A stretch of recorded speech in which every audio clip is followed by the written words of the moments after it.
Fala pessoal, vou responder umas perguntas aqui ó, dos vídeos sobre mola.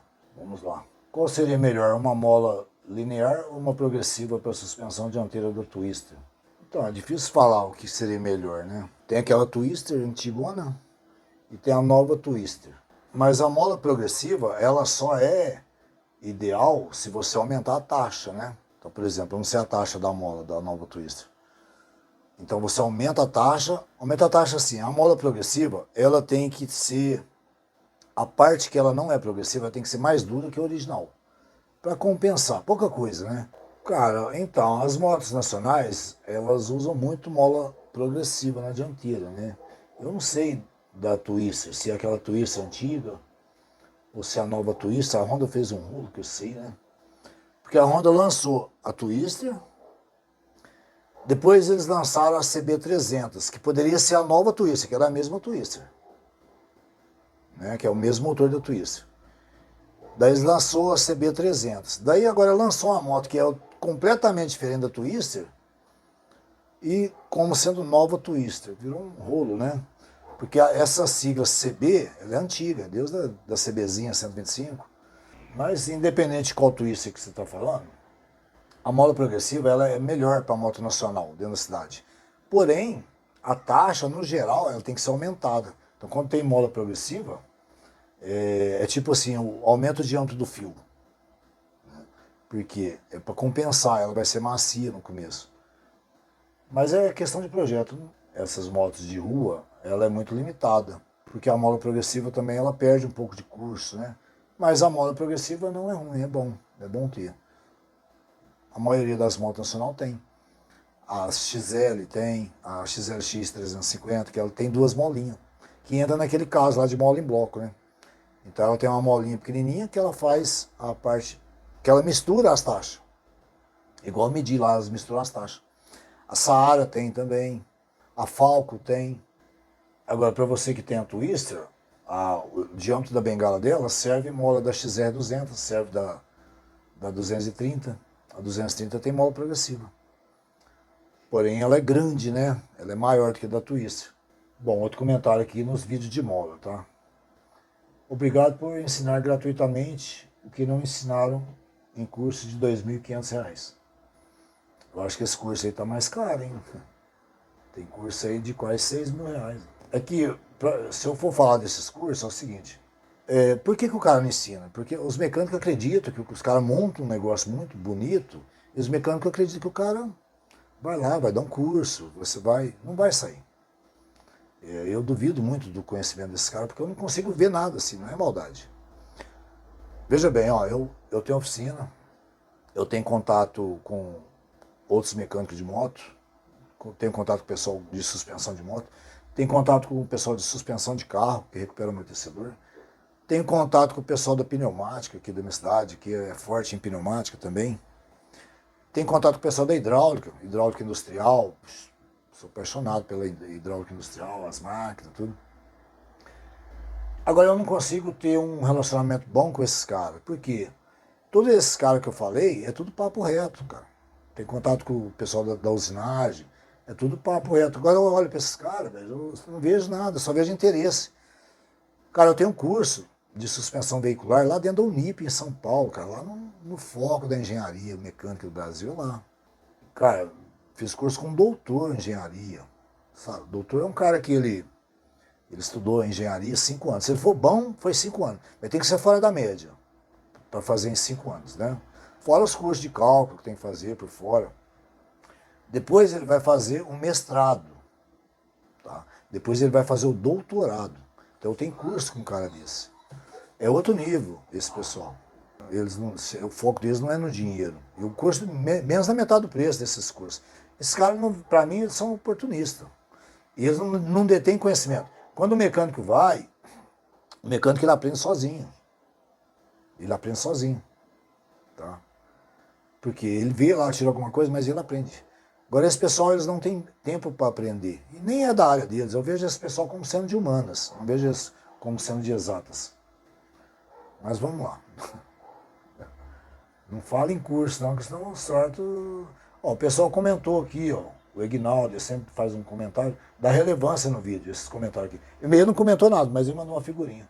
Mas valeu, Egnaldo. Egnaldo Silva. Mas pode fazer comentário aí, Egnaldo, mas responde. Às vezes não responde lá, entendeu? Mas pode fazer. Vamos ver mais um comentário aqui, ó. Uma verdadeira aula. Obrigado por compartilhar seus conhecimentos. Próximo tópico, após as molas, poderia falar um pouco sobre laminação. Seria bem interessante. Não é interessante, o Egnaldo, não, o Douglas. Sabe por quê? Esses conteúdos assim, pingado, não é legal, tá? Não é legal. Mas eu estou programando umas coisas bem legais aí. Eu fiquei parado 2 anos, não sei se, né, pouca gente sabe. E então por isso que aqueles cursos eu não dei andamento, mas agora eu estou dando andamento em tudo. E daí é melhor, entendeu? Você fazer um... Tá. Se você prestou atenção no certinho, nos vídeos de mola, mola é aquele elemento, né, mecânico que ele tem uma força restauradora. E a lâmina é um aço mola, tá? Então ela tem essa força restauradora de voltar. Então ela tem memória. Pode usar o termo memória, tá? É normal. Quando você vai... Todo material que volta sozinho, que tem essa força restauradora, então o termo memória é bem usado. É até estranho, mas quem não está acostumado. Por exemplo, um colchão tem memória, né? Só depois de 30 dias ele estava murcho. Tem memória. Eu tenho uma blusa de pluma de ganso que eu ponho ela dentro de um saquinho assim, ó. E quando eu solto ela, vira um... Então o material tem memória, ele volta. Então a lâmina, ela não é interessante assim, mas existem técnicas de preparação. Eu vou passar tudo certinho nos cursos. Técnica infalível, infalível. Tem umas técnicas que é infalível, cara. E o interessante dessas técnicas é que você vai analisar. Porque o propósito meu é sempre assim, é fazer você pensar, né? E você só consegue fazer isso, você só consegue passar conteúdo. Por exemplo, agora que eu estou aprendendo a falar, a lidar com a câmera, essas coisas. Mas se você não tem essência lá no fundo da sua alma, se você não estudou, não viu o resto, vira encheção de linguiça. É encheção de linguiça. Mas nos meus planos aí vai tá bem legal, viu? É porque quando você não faz o plano de ganhar o dinheiro, daí o plano sai melhor. Sai melhor. O dinheiro a gente não vai levar, entendeu? A gente vai deixar. Mas é melhor você deixar. Eu estudo muitas coisas de matemáticos antigos, da antiguidade. E se vê os caras deixam coisa. Você vai para uma faculdade de engenharia mecânica, lá você vai falar. O que você vai estudar lá, que os caras estudou há 3 séculos atrás, 4 séculos, 5 séculos. Né? O cara mais respeitado hoje aí dos conceitos de matemática, de física, é Isaac Newton, Leibniz. Tem vários caras bons aí que a gente usa os cálculos deles, né, até hoje. Bernoulli, Arquimedes, tá tudo nos livros atuais hoje. É legal pra caramba. Então quando você tem conteúdo, você pode às vezes até não saber passar certinho, que é mais difícil, né? Uma coisa é você ter conhecimento, outra coisa é você conseguir passar isso. É difícil, porque veja bem, o meu público a maioria é mecânico. Tem muitos caras que não são mecânicos, mas eles curtem os vídeos, sabe? Eles gostam de ver. Porque são pessoas de exatas. A gente classifica as pessoas de humanas e de exatas. Entendeu? Se você é daquele cara que você vê uma molinha na rua, uma molinha, daí você pega a molinha. Daí você pega. Aí sua mulher, sua namorada fala, o que é isso aí? Ah, molinha. Pra que serve? Não sei não. Joga fora. Daí você fala, eu vou jogar, peraí. E põe no bolso. Você nem sabe o que você pegou, deve ser de exatas. Pessoas de humanas nem olham pra mola. Pessoas de humanas, é que assim, as pessoas de humanas, elas são boas em humanas. Então elas sabem lidar com as pessoas, elas sabem articular, elas sabem... Eu não sei te falar muito sobre pessoas de humanas, né? Mas eu sei falar sobre pessoas de exatas. Os mecânicos, 99% são de exatas. Você até quer ganhar dinheiro, mas você não dá muita bola pro dinheiro. Eu nunca dei muita bola esse negócio de querer ganhar dinheiro. E deu tudo certo, entendeu? Deu tudo certo. Eu não tenho interesse de ir para Dubai, essas coisas glamourosas, não tenho esse interesse. Então, né, a gente ganha o que a gente precisa. Então, agora, a pessoa de humanas, elas ganham mais mesmo, elas correm mais, né? Elas dão curso. Cara, os caras, deixa pra lá, não vou falando de curso, não. Ah, não tem muita, tem muito comentário assim, ó, parabéns, não. Cara simples, serviço internacional. Porque o cara já está fazendo um comentário no outro. Existe algum caso que se muda a viscosidade do óleo? Sim, claro que sim. Pode mudar. Pode mudar. Do amortecedor, da suspensão dianteira. Moto nacional você pode pôr até a W10, fica excelente. Motos importadas mais novas, daí você usa óleo mais fino, né? Mas eu nunca usei óleo 2,5. Eu sempre uso o mais fino que eu uso óleo 5. Mesmo em amortecedor de moto, para novinha. Mas vai de cada um. Eu não uso óleo 2,5. Moto nacional 230 ou 250, você pode usar da W10, não tem problema nenhum. Aqui, ó, fala um pouco sobre o SAG, do Cristiano, Bezerra Suspensões. O SAG, eu vou fazer um compilado de vídeo sobre SAG. Eu não vou pôr isso no curso, vai perder tempo, sim. Mas ele dá vídeo legal, né? Mas no curso eu quero deixar coisas mais legais mesmo. Mas o SAG dá. O SAG, na verdade, todo mundo sabe o que é, né? Veja bem, quando o pessoal começou a andar de moto, lá na década de 20, e o pessoal começou, sempre teve doido no mundo, né? O pessoal começou a correr. Então, no instantinho, o pessoal já foi pro off-road. Daí tinha-se a necessidade de você usar um curso maior, né? E, cara, assim, eu estudo a engenharia da década de 20 até antes. Ali era engenharia. Ali era na caneta. Não tinha calculadora, não. Era na caneta. Os caras usavam cálculo diferencial integral purinho mesmo. Então ali o pessoal já calculava. Hoje não calcula. Hoje é tudo software. A gente vai emburrecendo um pouco mais. Isso é verdade. Eu tenho livro aqui, ó, quer ver? Esse livro aqui, cara, ele é um livro, Elementos de Matemática. Ele é um livro da década de 40. E o conteúdo dele era para criança, seria para crianças, né?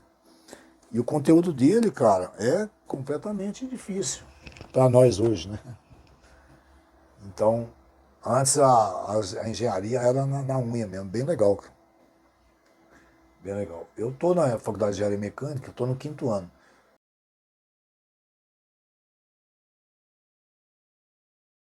Mas eu estou quase 2 anos atrasado, 4 semestres, né? Mas eu vou terminar esse semestre agora e vou parar. Porque, por vários motivos. Me desinteressei, ficou muito repetitivo, muito cálculo e eu não consigo trazer muita coisa da engenharia para minha área, né? E também eu não pretendia seguir carreira, essas coisas de jeito nenhum. Mas eu sempre tive essa vontade de ir, fui. Não perdi nada, não. Mas eu fiquei atrasado, né? Eu fiquei 2 anos parado. E daí eu fazia as provas, depois teve esse último semestre, daí eu não fiz nem prova nem nada. Só paguei. E agora eu estou fazendo umas provas, mas mudou. Eu fiz faculdade presencial, tá? Engenharia mecânica, e fiz EAD. Então, para quem acha que faculdade hoje presencial é melhor, não é. Não chega nem nos pés. Porque veja bem, quando eu fazia engenharia mecânica presencial, eu ia de carro, né? Então eu gastava 15 minutos para chegar na faculdade e mais 35 minutos para estacionar, subir o trevo e estacionar, que é uma faculdade muito grande. Daí você chega na sala de aula, daí tinha mais de 100 alunos, né? Quer dizer, querendo ou não, você já tá parecia uma quinta série. Daí até que o professor chega e ele tem que passar conteúdo e depois termina aquela aula e vai para outra aula. Não tem. Para quem acha que você vai fazer engenharia mecânica presencial, você vai ter contato com o professor, você não tem. Tanto é que todos os professores lá, eles eram orientados a falar que a gente teria que estudar 14 horas por semana em casa. tá? Então eu pagava muito caro. E já na faculdade EAD, você estuda menos de 14 horas. Tá? Com 1 hora e meia por dia, já tá bom, já tá ótimo. Então, eu acho que isso é ilusão. A não ser quando você é jovem, teu pai e tua mãe vai te sustentar, vai te bancar lá, daí você vai. Mas daí tem que ser uma faculdade boa também. Tipo essa de São Carlos é muito boa, tem umas da Estácio que é boa também. Eu faço EAD pela Estácio de Sá. Depois eu até queria mostrar alguns conteúdos ali, antes de eu, porque agora eu tenho mais algumas provas. Até fui bem em umas provas ali.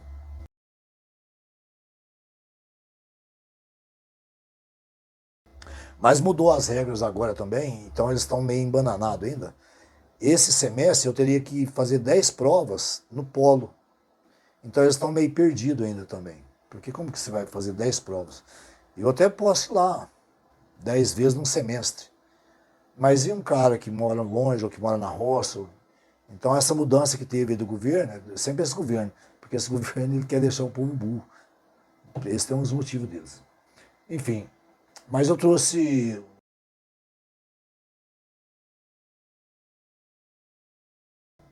Mas dá um conselho para quem é jovem que quer ir para a faculdade.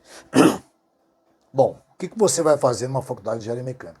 Você vai, querendo ou não, você vai ter que fazer cálculo. Cálculo, tudo. Isso é bom, mas é bom para você seguir carreira. No meu caso, não era bom. Tem uma disciplina que estava ali fazendo, cálculos de múltiplas variáveis. Cara, não cão, velho. Então eu não iria usar isso.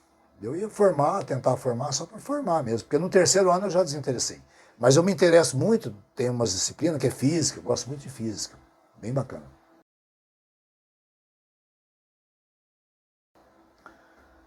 Mas eu aprendi muitas coisas, mais de cálculo mesmo, porque não tem projeto, você não faz projeto. Você vai fazer projeto depois que você terminar. Beleza, mas vamos lá. Mas não desista não, se quiser fazer engenharia mecânica, presencial se for uma faculdade boa. Se for igual a daqui de Franca, não compensa. Agora, se for à distância, é melhor, porque toda vez que você entra no portal, você já está logado. Não é um negócio assim. Você não passa de fase se você não terminar aquela. E não tem como você acessar o Google. Tá? Quando você está no portal, se você acessar outra coisa, cai. E prova, então, se você acessar outra coisa, cai na hora. Tem que começar tudo de novo. Beleza, vamos lá, gente. Mais um pouquinho sobre mola. Não deu muito assunto, não. Muito obrigado pela explicação. O estudo sobre mola daria para dizer que seria uma engenharia reversa? Não. É porque eu falei aquele lance lá de você volta para trás, né? Mas não é classificado como engenharia reversa, não. Engenharia reversa ficou muito conhecido quando caiu, acho que um avião americano. Não sei se foi na China. Daí eles fazem o maior mistério, aqueles aviões, né? Então o pessoal começa a desmontar e vai fazendo um outro projeto, né? Redesenhando o projeto. Então, mas não é engenharia reversa, não. Ó, o Douglas. Olá, Mazeto, parabéns. Eu fiz um curso da Pipipipi. O instrutor diz que a mola progressiva geralmente é usada para mascarar alguma deficiência de projeto de uma suspensão. Segundo ele, uma suspensão bem projetada usa mola linear. Procede? Eu acho que não. Não, porque, veja bem, você vai falar que a WP tampa o buraco lá, fez né, as KTM. A maioria das KTM é mola progressiva. Usa aquele sistema lá PDE. Além de ter a mola progressiva, tem umas que tem duas válvulas, né? Uma válvula que ela meio que faz um fim de curso hidráulico lá dentro. Não procede, não. É usado para mascarar alguma. Não. WP é WP, cara. Toda explicação, cara, toda pessoa que se propõe a explicar ou a ensinar, eu estou fazendo essa proposta. Eu estou propondo a ensinar. Eu tenho um vídeo bacana que eu quero fazer sobre isso. Então você tem que dar uma explicação detalhada, você tem que fazer o cara entender. Mas eu não vejo isso. Eu vejo muito o pessoal procurar pelo em ovo. Tipo político. Você inventa um problema e vem com uma solução já de imediato. Essa explicação ela não tem procedência nenhuma. Para você peitar lá a WP, a KTM, você tem que ter conteúdo embasado, bem embasado, né? Ah, é para coisar uma deficiência. Não, não é não. É o projeto, você anda numa KTM sem ProLink com mola progressiva, é excelente, não tem nada a ver. E a Broizinha também, né? A Broizinha deve ser por economia mesmo. O Stone falou aqui, muito bom, sobre medir a taxa de mola em bloco. Eu não fazia ideia que duas molas em conjunto dão essa progressão. Ela só dá a progressão se a taxa for diferente. Porque daí elas misturam a taxa a todo momento. Uma baixa 3 milímetros, a outra baixa 1, entendeu? Daí o resultado lá na célula de carga, ele vai progredindo. Agora, o que você acha? Se você pegar duas molas constantes com a mesma taxa. Tipo uma taxa de 9 kg por milímetro. Eu coloco duas molas de 9 kg por milímetro. O que daria? Ela daria, cada uma tem 9, daria 18 kg por milímetro. Ou dividiria no meio, ela daria 4,5 kg. Tá? Percebe que essas dúvidas, essas coisas, elas não voltam para o serviço da gente, é porque os caras ficam matutando. Então isso é bom, não é ruim não. Por isso, é onde que eu falo são pessoas de exatas e de humanas. São pessoas de exatas. Tem uma grande aqui, vamos ver. Muito interessante o seu equipamento. Pode medir uma suspensão dianteira montada? Dá para medir sim. Né? Ela só vai dar um delay por causa da válvula, né? Então você mede, ela vai dar um delay, daí na hora que estabilizar o óleo, ela vai dar o resultado. Uma vez li algum material estrangeiro, acho que dá tal, onde diziam que molas progressivas são desnecessárias para uma suspensão dianteira, pois ela tem uma mola a ar, que já daria uma progressividade desejada se fosse possível. Acho que seria interessante montar uma suspensão dianteira de uma CRE 250F que não tem mola progressiva e comprimi-la, exemplo, 20 em 20 milímetros para ver o resultado. Sim, mas eu tenho já isso aí. Eu tenho sim. Bom, foi isso aí, então, as perguntas, só um assunto aqui rápido. Mas no geral, sobre mola... Bom, uma pergunta também, que eu nem achei aqui, mas eu lembro que eu li ela. Foi sobre mola cansada. Acontece assim. Ela... Lembra aquele vídeo lá que eu falei que quando você divide a mola em milímetros cúbicos, tá? Então naquele momento, naquele estudo, você adota uma unidade. Então eu adotei o milímetro cúbico e ficaria melhor a explicação. Cada milímetro cúbico de um aço mola, independente se a mola é de moto, de carro, de caminhão, então quando você traz o pensamento para esse ponto, entendeu? Fica mais fácil de você entender. Então, toda mola, seja mola de torção, mola de tração, mola de compressão, se você pegar 1 milímetro cúbico dela, de todas as molas, ele tem o mesmo percentual de deflexão.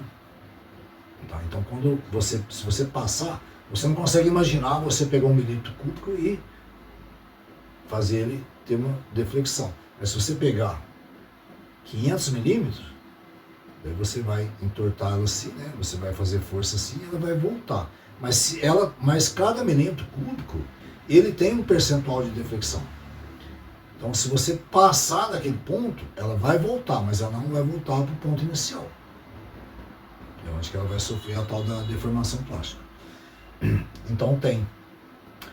Eu já peguei muitas motos com válvula dianteira, moto nacional, porque a válvula dá uma pré-carga muito alta. 15 milímetros é muita pré-carga, não dá.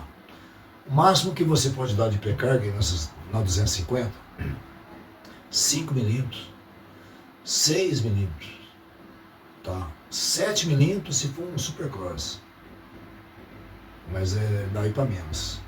Tá? Mas uma trilha, você fazer uma pré-carga lá de 5 milímetros, fica bom. Porque são esses detalhezinhos que vai dando diferença. Tá? Eu vi um cara comentando esses dias atrás que na fábrica de mola, os testes de mola eles encostam todos os elos. Isso não procede. Às vezes você vai dar um Google e você vai ver isso. Não, isso não procede. Tá? E nem tenta fazer isso também, porque dependendo da mola...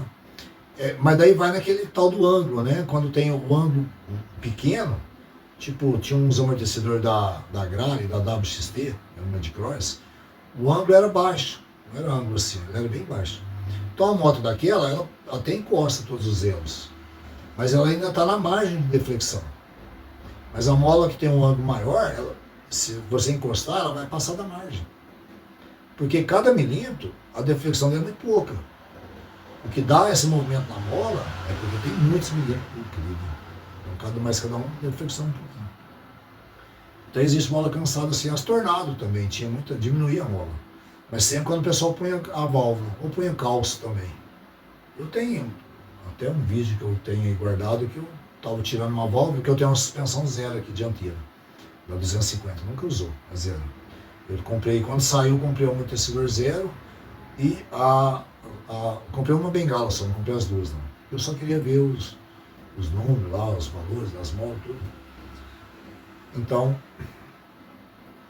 a minha é zero. Então eu faço comparações, às vezes pergunto a moto, eu vejo, já tirei mola que tinha válvula, ou calço, né? A válvula dianteira, o pessoal usa, eu não uso, porque eu já fabriquei válvula, eu tentei de tudo quanto é jeito. Tá? Então hoje eu uso aquele redutor de fluxo. Hoje não, eu uso faz tempo sim, faz muito tempo. Porque eu fabrico peça, então eu fabriquei válvula. E o segredo da válvula não é aqueles riscos, o segredo da válvula é só aquela molinha. Então os caras vendem uma válvula para 230 e para 250, que ela tem um volume de óleo muito grande, e uma diferença muito grande de uma moto para outra, e usa a mesma molinha. Então teria que ser uma mola para cada moto. Mas aquela válvula é bem comercial. Cara, eu diria para você que você mexe com preparação, você tem que arriscar. Mano. Eu sou um cara que faço as coisas, você pode fazer também. Esse redutor de fluxo você tem que fazer para você ver, que dá resultado. Eu corria motocross, eu fabriquei válvula. E aquela molinha, cheguei a usar uma mola grandona assim, mas não dava os resultados. Não dava. Porque o sistema dela não é por válvula. O sistema dela é transferência de óleo de uma câmera para outra, e no meio tem uma resistência, que é os furos da flauta. O volume de óleo que passa ali é muito maior do que a da importada. A importada passa 130 ml de óleo, uma dupla câmera. O óleo que passa naquela bengala dupla câmera, vamos falar da Showa, é o volume da haste, né? Aquela haste sai para fora, é o volume dela. Então, se você calcular o volume dela, o raio quadrado vezes π vezes a altura, você acha o volume. Tá? Daí você vai ver que o volume que passa lá é muito pouco. Daí calcula o volume de óleo que passa na 250. Como que você vai calcular? Você tira a mola, abaixa, deixa ela com o óleo dela, quantidade normal. Abaixa tudo a bengala, né? Daí você vai ver o óleo ali, você vem e marca a altura. Daí você sobe ela tudo e marca a altura que está o óleo. É mais difícil marcar, mas você consegue, com uma luzinha, alguma coisinha, você marca a altura. Daí você mede o diâmetro interno. Então você faz o mesmo cálculo, o raio quadrado vezes π vezes a altura. Qual que é a altura? O deslocamento do óleo. Você vai achar o volume. Daí você vai ver que o volume de óleo que passa por ali é absurdo. E aquelas válvulas, ela pula, cara. Ela pula. Não adianta. Ela pula, ela comprime, porque o calço hidráulico estoura tudo. Então o que ela vai? Ela não dá vazão suficiente, ela empurra a outra mola. Daí dá um amortecimento. Mas ela não cumpre a função dela, que seria passar tudo por ali. Eu também acho errado furar a flauta, nossa, dá até tristeza. Mas quando fura a flauta, a única recuperação que você tem seria o redutor de fluxo, porque daí toda a resistência vai ser no redutor de fluxo. Quando você põe o redutor de fluxo na flauta nacional, na flauta original, o redutor ele reduz mais do que o que está lá. É uma porcentagemzinha, pouca. Mas o suficiente é você fazer assim, a moto é macia, né? Você fazer assim, você sente que é bom. Você sente que... E no redutor mesmo eu já põe 5 milímetros de pré-carga. Fica muito bom. Mas o redutor de fluxo é uma preparação que eu já faço até hoje. Hoje eu faço menos preparação. Beleza, pessoal? Beleza? Valeu. Um abraço. Até mais.